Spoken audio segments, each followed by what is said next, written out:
Hi, it's Yolanda from the New Milford Public Library. I want to wish you all a very wonderful, happy Mother's Day. I hope you have a good day. On this Mother's Day, I would like to talk to you about the evacuation of Gibraltar in 1940. Why? Because it was a time of upheaval, worry, and the fear of the unknown. Very different, yet very similar to what we're going through today. Gibraltar is a small peninsula on the southern Iberian coast near the entrance of the Mediterranean Sea. Gibraltar, or the Rock of Gibraltar as it is called, is located on the southern tip of Spain between La Línea de la Concepción and Morocco. It is a British colony.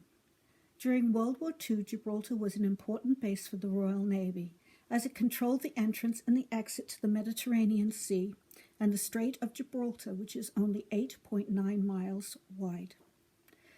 Following the outbreak of the Second World War in September 1939, the British government decided that the bulk of the civilian population should be removed from Gibraltar as soon as possible. Only 2,000 civilians, those to hold jobs essential to the war effort, were allowed to remain. Many of the evacuees would never see their homes again, and some, for those fortunate enough to survive the war, would have to wait 10 years or more before being reunited with their families left behind and those evacuated to other parts. Between May 21st and June 24th, 1940, about 13,500 evacuees, the majority being the elderly and women and children, were shipped to Casablanca in French Morocco. One ship operated shuttle services between Gibraltar and Casablanca, making 12 journeys in all and transporting 12,044 evacuees. This is a story of one of those evacuees, my mother, Kate Eva Cummings. This is what she might have looked like back then.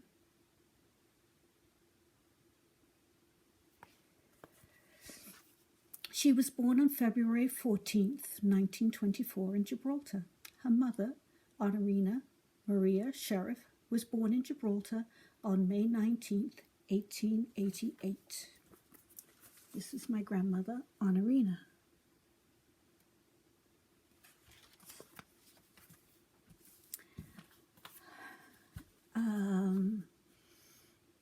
Her father, George Henry Cummings, was a native of Queenstown, now called Cobh, and is located in County Cork, Ireland. George was born in 1866 and was a marine engineer. This is my grandfather, George. Just as a point of interest, Queenstown was the last port of call for the Titanic, and because of that, it attracts a lot of tourists today. 12 ships left Gibraltar on July 29, 1940, carrying 5,800 people, bound for Swansea and Cardiff in Wales, Liverpool and Bristol in England. One of those ships was the Strategist and was carrying 500 passengers. According to the manifest, my mother, who was only 16, along with her mother, Honorina, and her father, George Henry Cummings, were among the passengers. The ship was bound for Cardiff and took 2 weeks to get there, all the time avoiding the German U-boats out in the Atlantic. My mother's eldest brother, George Arthur Cummings, who was 23, stayed behind as an essential worker. Her older brother, Llewellyn Cummings, just 1 month shy of his 21st birthday, was also evacuated, but he was not on board the Strategist. I have yet to find out which boat he evacuated from.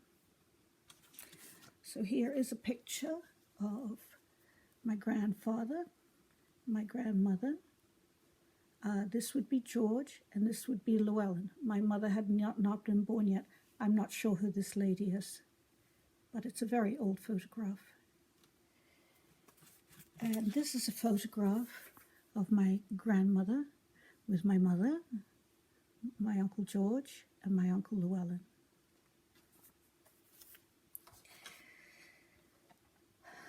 This is the route they would have taken.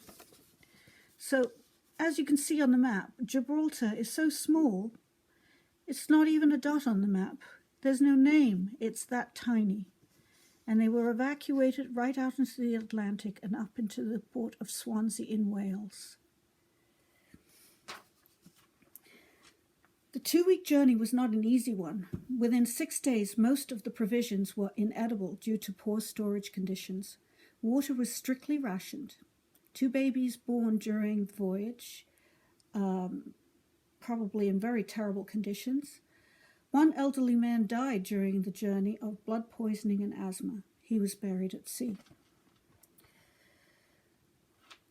Without the loss of any ships, however, all 12 ships pulled into Liverpool, Swansea, Cardiff, and Bristol. My mother and her parents found themselves in Swansea, where they disembarked on August 14th, 1940.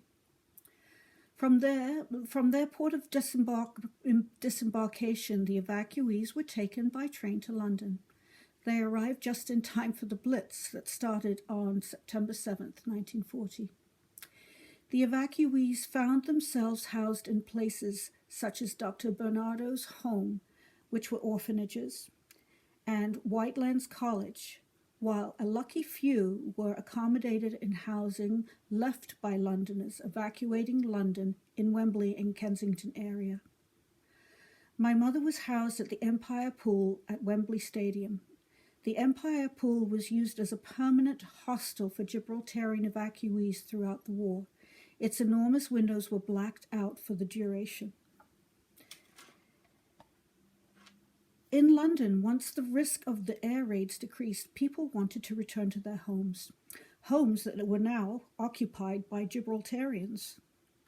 As a result, 500 Gibraltarians were re-evacuated to Scotland and 3,000 to camps in Northern Ireland. The evacuees were told that they were en route to Gibraltar, with a brief stop in Ireland. Consequently, many sent their possessions, including winter clothes, by courier back to Gibraltar. My grandfather died on July 19th, 1942, at King's College Hospital in London of tuberculosis. My mother and grandmother returned to Gibraltar in 1944. My mother then returned to London in 1947, because while she was in London previously, she had met a handsome fellow called Leonard. This is my dad.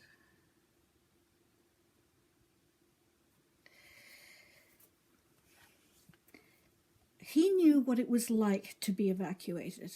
My dad, Leonard, was one of the very lucky soldiers to be evacuated from the beaches in Dunkirk, also known by the British code name Operation Dynamo, which occurred between May 26 and June 3, 1940, from the harbour and the beaches of Dunkirk, France.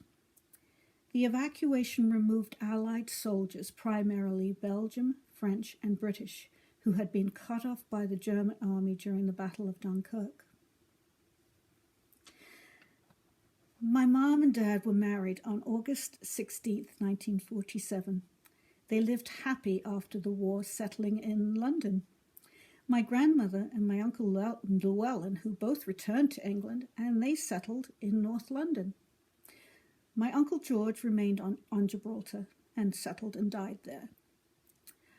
And as they say, the rest is history. This is a short story about my mother, Kate. She was a remarkable woman who had a great sense of humor and was a loving, kind mother to me and my 2 sisters. Both my mom and dad did not talk about the war, and it took a great deal of research to find out this information. I hoped you enjoyed sharing my story and that you enjoyed it. So goodbye for now, and I hope to see you soon.